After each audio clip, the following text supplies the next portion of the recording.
hate me, don't you? You hate my people, your plan is to terminate my culture. You're fucking evil, I want you to recognize that I'm a proud monkey. You vandalized my perception, but can't take down from it. And this is more than... Welcome to the Black Curriculum, the video series that answers the following question. What literature and experiences can be shared with others to better understand Black lives? Let's get right into it. Things that make white people uncomfortable. No, I'm not talking about the series finale of Friends. I'm talking about the book written by Michael Bennett. Now, in my attempt to read and review a book that was published recently, I came across this and I decided, why not? After all, I didn't make this channel to make white people comfortable. I made it to be honest. So here are a few points that I'll address in this book. Who is Michael Bennett and why should Black America even read this book? Number 2, locker room talk. No, I'm not talking about the inexcusable sexist rhetoric that Donald Trump continues to spew when the cameras go off. And 3, what should Black people do to combat racism?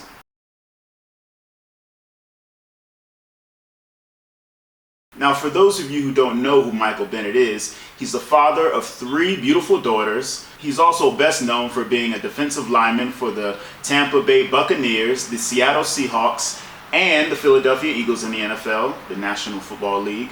And he is the author of this book, which addresses the current racial climate from the vantage point of a Black athlete, Black American athlete. I preface this section with a bit more information about him because if you were to Google his name, you probably see highlight reels or thumbnails of this book. But to me, he's way more than that. And to me, highlighting the human aspect of Michael Bennett is what this work is all about. And at the end of the day, I believe that this is a driving force for him to share his story. That's why I think that Black America needs to read this book. You know who the player is, not to get to know who he really is.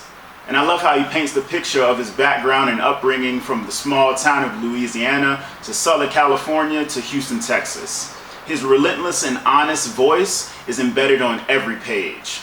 And when addressing the brokenness and reconciliation with his immediate family, he doesn't shy away at all from keeping it real. He was right when he mentioned that writing such a polarizing book would leave him vulnerable. Fortunately, his end game requires him to be open in such a way.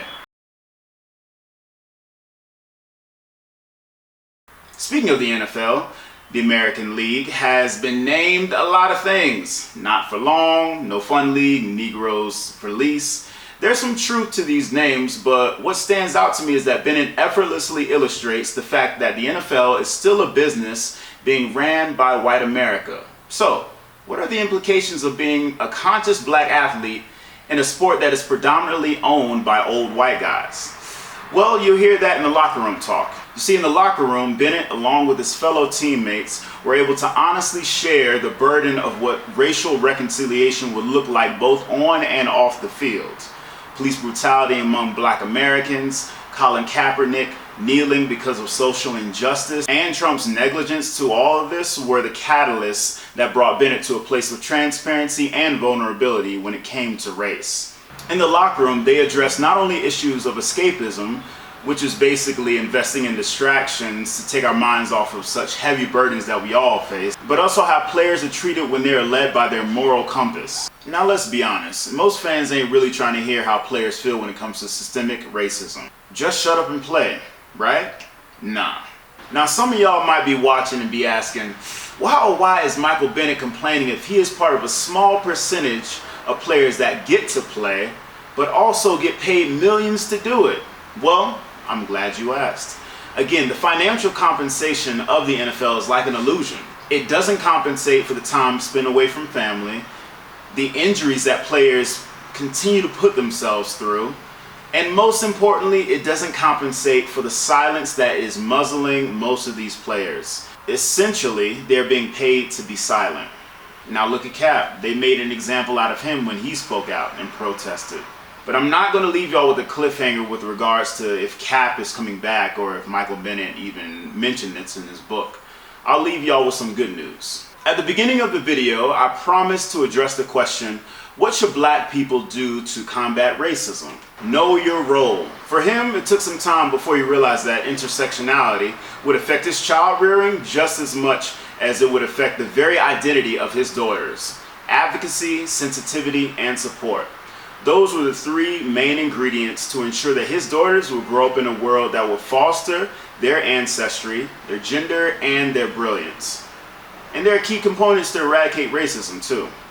Also, Bennett's passion for racial reconciliation led him to be a part of the A4I, the Athletes for Impact, a grassroots organization that assists athletes in their activism.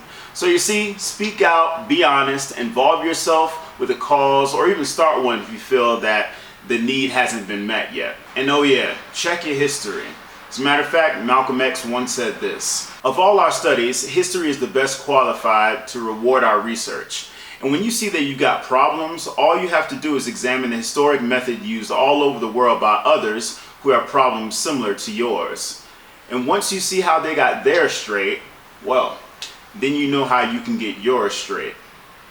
This has been the Black Curriculum. The black of the berry, the sweeter the juice.